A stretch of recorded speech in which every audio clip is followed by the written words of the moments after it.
Welcome to this edition of Fortogov. I'm Paula Stinnett, and with me today is Dr. Lamar Brown, the current director of the Performance Learning Center in Catoosa County. Also joining us is Mrs. Sharon Vaughn, the current principal of Ringgold High School. We'll be discussing today the PLC and all of its wonderful assets it has to offer our community. We'll begin with Dr. Brown as he tells us about his 5-year reign at PLC. Dr. Brown, welcome to the show. It's great to be here. I'm excited to talk about the Performance Learning Center. Great. Tell us about the PLC when you first began as director 5 years ago and how it has developed throughout the years. Okay, well, first of all, I followed Nubby Napolitano, who did a great job there, and he had told me that he was going to retire, and so I said to the guys around the table there that we're talking that I'm interested in that position. It's a position in which, you know, you're helping students to graduate that might not normally be able to graduate. So I saw it as a, you know, as a mission opportunity. And so went in, I had a meeting with Miss Reese the next day, had a meeting with her and said, listen, Nubby told us that he was going to retire at the end of the year. And I said, well, I'm interested in that job. And I let her know, and you know, it all happened while I was named principal there. And so it's been wonderful. I've been there 5 years, and I've been able to work with a great staff. Up till about 2 years ago, none of the staff members had ever left the PLC, but then they started retiring off. So we lost a guy 2 years ago, then one last year. But anyway, it's a great place to work, and you do get to work with students that are trying to graduate from high school. And so, you know, we work with a variety of students, none of which are there because they're in trouble. That's one thing I want to bring out over and over during the interview, but they're not there because they're in trouble. They're just there because the traditional high school wasn't for them, or they might have needed an alternate schedule or something like that. But it's been a wonderful 5 years. We've graduated, you know, I haven't sat down and figured it up, but probably close to 200 students in 5 years. So wow, that's wonderful. I noticed when I was looking at the website that the school currently serves about 120 students, and you follow a Communities in Schools Performance Learning Center model with a morning motivation, advisement, blended learning, smaller class size, or just a few of these tenets. Can you elaborate on this Communities in School model? The Communities in Schools is a model that's nationwide. It's a network. It's actually the largest dropout prevention network in the country.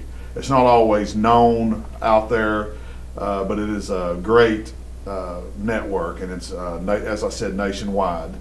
Communities in Schools model is a model that, you know, talks about mentorships. We have a senior project where students do community service work and they come back and present.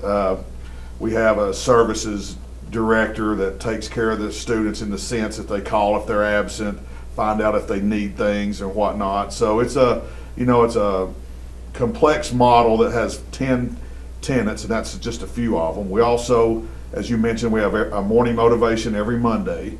Morning motivations where we have guest speakers come in, talk to the students on a variety of things. A lot of local people speak, pastors, drug abuse counselors, just different people that have been in different situations. We've had people that have raised dogs and they go out and help in disasters and things. So we have a variety of speakers. It's a great session. We have career people come in, such as electricians, plumbers, linesmen, where it talks about college and careers as well. So that's Monday. Tuesdays and Thursdays we walk around the block.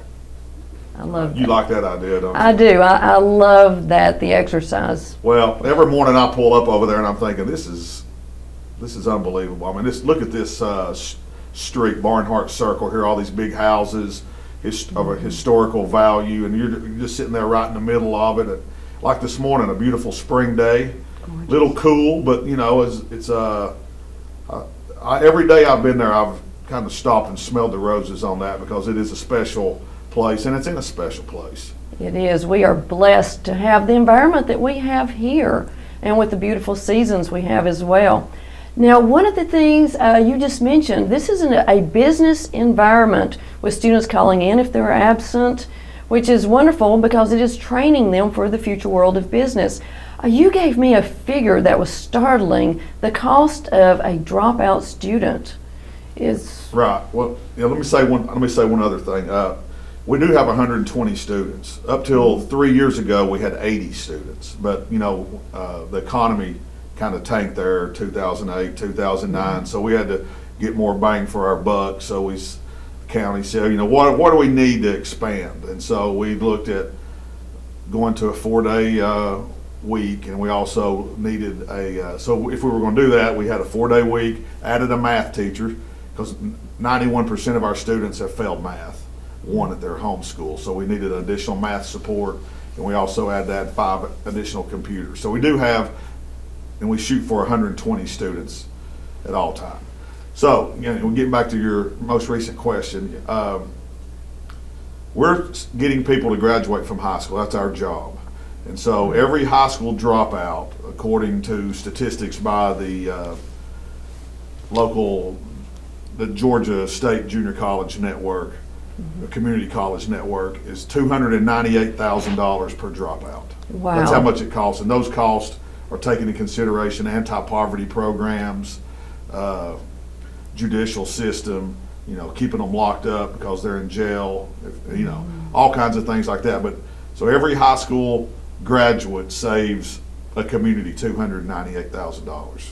Wow, that's a remarkable amount of money, especially when people say, education's so costly to the citizens, to taxpayers, but then you look at the alternative of not educating these students and providing a future for the community with all their wonderful skills and abilities that you're definitely fostering, especially with the speakers for your motivation programs. Students are really able to see future and what there is out there. You're exactly right. I think my hat goes off to our county for seeing the need and the investment for the Performance Learning Center, because a lot of counties do not have this type of non-traditional high schools, and we get calls all the time from neighboring counties that, hey, can I get my son or daughter into your school? I was looking online, I saw what you had there. I mean, I probably field 20 calls a year from neighboring counties that want to be a part of our non-traditional high school, which we can't take them unless they live inside the framework of the county. Well, and I looked over your application procedure.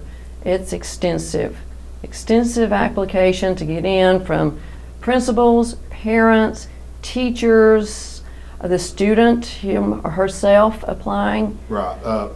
Our application, well, let me say again, none of our students are there because they've been assigned there. Right. We do have a component in our building that's not part of the PLC, known as the Gateway Program, in which we currently have 20 students who have been in trouble at their home schools. They're in an isolated room. They're able to do their work, but they're not in the PLC.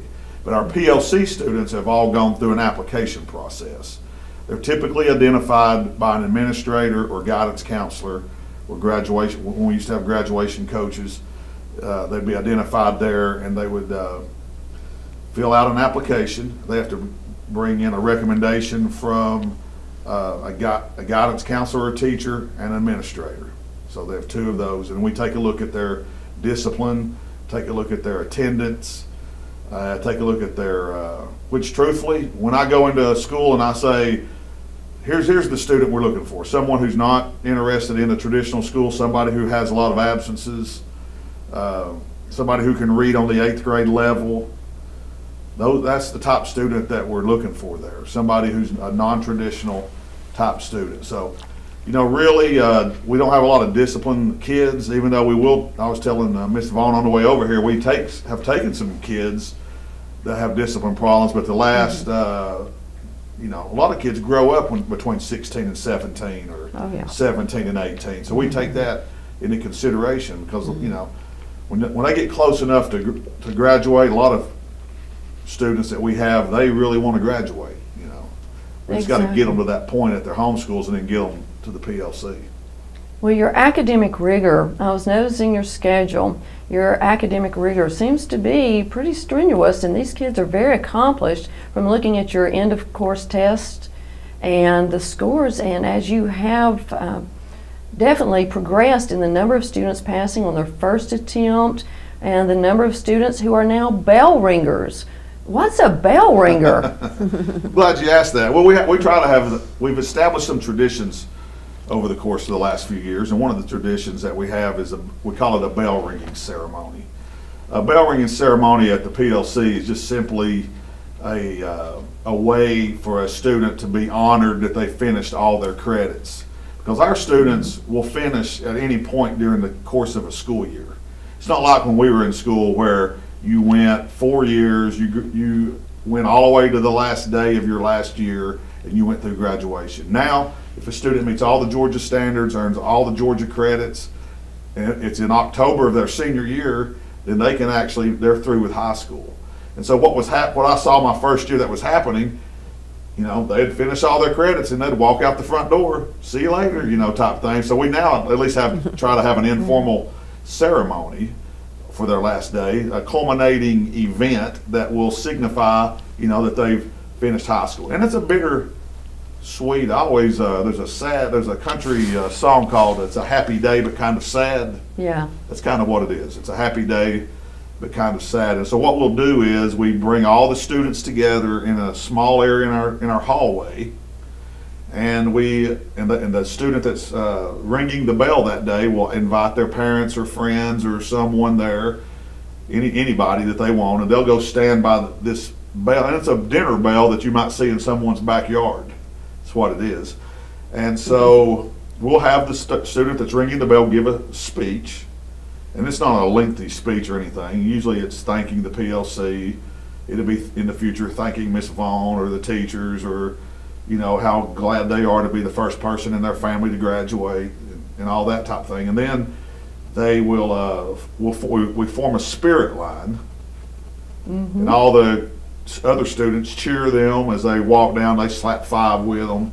And then they go down and they ring the bell. And then it's on a pole, and they autograph their name on there, and they put the date that they ring the bell. So, well, a great moment of celebration for the student, for the family and friends, and for the community. So I look forward to hearing that bell ring many times.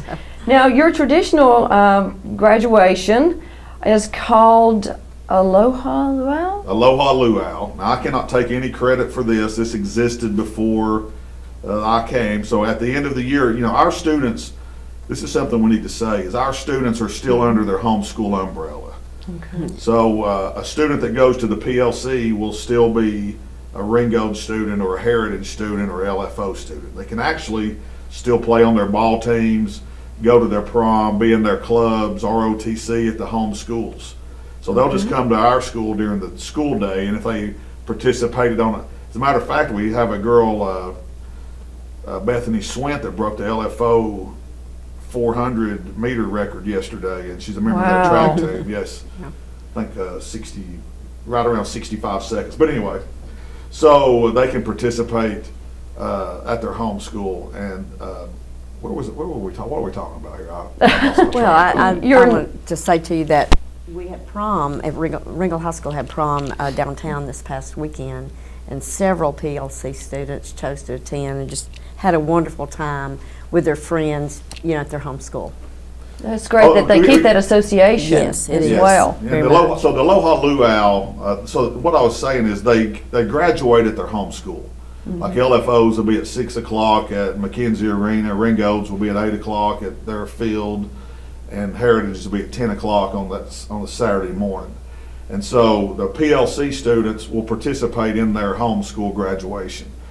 Now, the Aloha Luau is the same week as graduation. It's an informal graduation ceremony that we have at our school, and each student has something read about them personally that a teacher will write about them, and then we put in a lei around their neck, and so it's informal, but it's something, you know, we show pictures on the screen of their career or their childhood or whatever, and it really allows our parents to enjoy the moment as much as it does the child, because our parents deserve, if they want something like that to happen, they deserve to have as much as they can at graduation, because it's been a long haul. Yes, 12 or 13 years. We want to celebrate all those accomplishments and very much push the positive. I also saw that you have a Beth Keller-Hulse scholarship. Now, I taught when Miss Keller-Hulse was superintendent. In fact, her husband, Con, was the principal at LFO when I taught there. Who receives this scholarship, and what's it about? One of our students is chosen every year. They write a paper, and it's chosen by our faculty and our guidance staff, or just someone, and it's basically a scholarship that they can use at the next level, because that's one of the things we do promote with our students is it's not just graduating. That's just the beginning. Feels like the end, but it's really just the beginning. So we're looking at helping a student or two to go off to college and help them with their expenses. Excellent. Well, it sounds like you have had a most rewarding 5 years at PLC. Now you're leaving PLC. What's up with that? Well, I was able to get a position called the Director of Student Services, and it's at the county office level. I'm very excited about the position. I'll still have my hand some in the PLC and in the communities and schools. So, and it's still working. It's still working with students that need help and all throughout the course of our whole school system. So I just felt like it was a way to expand my circle of influence even more. So I'm excited about it. It's something I've never done before. I've always been in the buzz of a school, so I'm not exactly sure how that's going to feel, and it's going to take some adjustment. I know that, but I'm really excited about it. Well, I'm sure you'll do extremely well, and we'll be following your career. Thank you. And passing the torch, Dr. Brown is passing to Miss Sharon Vaughn. Well, Ms. Vaughn, you have had an extensive career, and you were telling me earlier that your career began at a school such as PLC. How did that go? It was located in a very remote part of Tennessee, and the students, because of different conditions in the community, were just struggling to finish school. And again, I want to emphasize small setting, because I think great things can be accomplished when the numbers are not as high as they are in traditional schools. And so I was very fortunate to be able to hire some passionate, dedicated, very well prepared teachers at that school. And we just decided that those kids were going to be successful. And we tapped resources and worked together and just made great accomplishments. Those are some of the best years that I remember in my career. In fact, when my appointment was announced at PLC, social media picked it up. And I heard from some of those students who are now in their 40s, and they talked about that school and what we had accomplished there. And it made me remember again that when the focus is clear and the numbers are doable and everybody's on the same page, some amazing things can happen in a school. So I was led back to the PLC because of that memory and that idea that great things can be done. No doubt. And that attitude, you were talking about that attitude, we will be successful. And having that attitude, that's half the battle. It is with any human being, and it's contagious. So it starts at the top and it trickles down, and it happens. Also, in my career, I have become convinced of one fact, and that is if you give a human being hope, all things can be accomplished. Amen. And hope comes in a lot of different packages. But that's how I view PLC, working with Lamar and the teachers over there, and knowing about the students I have sent to PLC. We've given them hope, and they have been able to complete high school. Wonderful. Well, with that inspiration, I have no doubt that you are going to carry the torch and go further. What vision do you have for PLC now that you're going to take over and you've been involved? Yes. And where are you going with this? Well, again, expanding on that idea of hope, I think in 2014 it might look a little different. Our society is technology driven, and with the technology comes a lot of options that I'm not sure I've discovered yet. But I know people who can find those options, and there may be some things out there that we haven't tapped into simply because options across the board, you know, in business, in private enterprise, in schools, changes almost weekly. So we're going to keep up with that, and when a student comes in and an assessment's done, we're going to find what works, because I'm convinced it's there.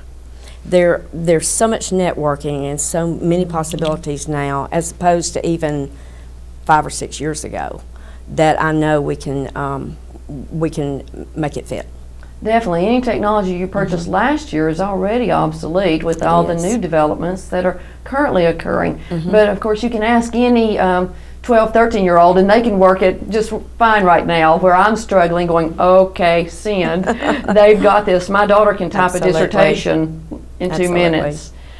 The PLC serves non-first-year high school students who are unsuccessful and or lack interest in traditional school settings, experience poor academic achievement, suffer with chronic tardiness, absences, and are at high risk of dropping out of high school. The non-first-year students, which means they have been in a school before they begin the community's in-school philosophy. But we were talking about an option for maybe those first-year students even beginning PLC. Right. How do you see that for in the future? Well, Dr. Brown and I have served on a graduation task force for the past 4 or 5 years, I think, with the goal in mind of increasing our graduation rate. And we've added, of course, middle school principals and middle school people, and have now added an elementary principal to that committee. And what we found is those students, regardless of what their situation is, can be identified really early. And so with that identification and perhaps adding, well, we already have a program at PLC called iFresh that serves a few younger students. But I just believe the trend is there that students can be identified very early in their school career, and there can be an option for them as well. So in my mind, the sky's the limit for a school with options. And I like to refer to it as that kind of school, because I think sometimes alternative means a different thing to the general public rather than a different option. If I look at the kids in my high school, there are 955. There are many, many alternative things going on with them. Not because they're in trouble, not because they're not capable, just life situations, or maybe a lack of interest, or maybe too many people, or whatever. Well, that starts very early in a child's career, in their school career. So we have to be smart enough and savvy enough and high-tech enough to figure out what to do. She mentioned the iFresh program. We had, up till 2 years ago, we had never had any 9th graders there. Because really it's more difficult for a 14-year-old to handle the freedom than it does at 16 or 17. But anyway, so we, out of this graduation task force that Ms. Vaughn talked about, you know, we said, hey, we need a place for about 15 9th graders. So we started that 2 years ago. And you know, so last year's group has done really well. This year's group is different, just like any two children are different, but we think we're going to have a great success out of that as well. So we do house, you know, 15 9th graders now as well. 15 9th graders. So your program is broadening, advancing with the years. And we know that we watched Mrs. Vaughn lead Ringgold High School through some very difficult times in the past few years with success, and her determination and inspiration have been such a big impact on that community. So I look forward to you leading PLC even further in the future. Both of you have demonstrated such great credibility in your community and in your schools. Thank you. I am very impressed and very excited to have you both here today to share with the citizens of Fort Oglethorpe all the wonderful things that we'll be advancing right there on Barnhart Circle, and look forward to a future of more bell ringers in our society. Thank you for joining us today. Anything else you'd like to Well, offer? in closing, you know, I do want to say when people drive by that school on Barnhart Circle to look at it and think, man, there's great things going on in there. And in my 5 years, you know, I've got to specifically thank Fort Oglethorpe Baptist, the Fort Oglethorpe Presbyterian Church, St. Gerard Church. They've been involved in our church. Also, Park Place Restaurant's been a great supporter of mine and our students. Subway over there and Dr. Shepard's office across from LFO High School have been great supporters. And I know we've had a few more, but those have really been wonderful supporters of ours. Great. And I'd like to say too that coming from another state, I probably appreciate Catoosa County as much as anyone who lives here or works here, because what I've found here is a community that not only cares about their students, but they're willing to take some risk to meet student needs. And that's what drew me to this county, and that's where I've been able to thrive, and so I think I'm moving into another phase of that.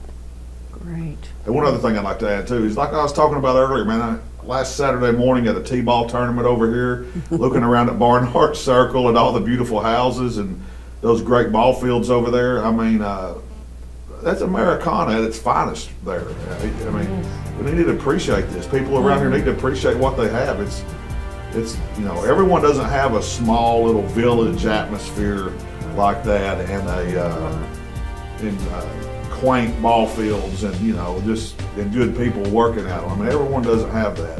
It's you know, I enjoy this community. Great. So I grew up here, I've been here most of my life, so I have to concur with that. Well, thank you both for joining us today, and stay tuned to Fortogov for even more highlights of the beautiful city of Fort Oglethorpe and the wonderful hometown environments that we definitely capitalize, appreciate, and love every day. This is Paula Stinnett. Have a great day.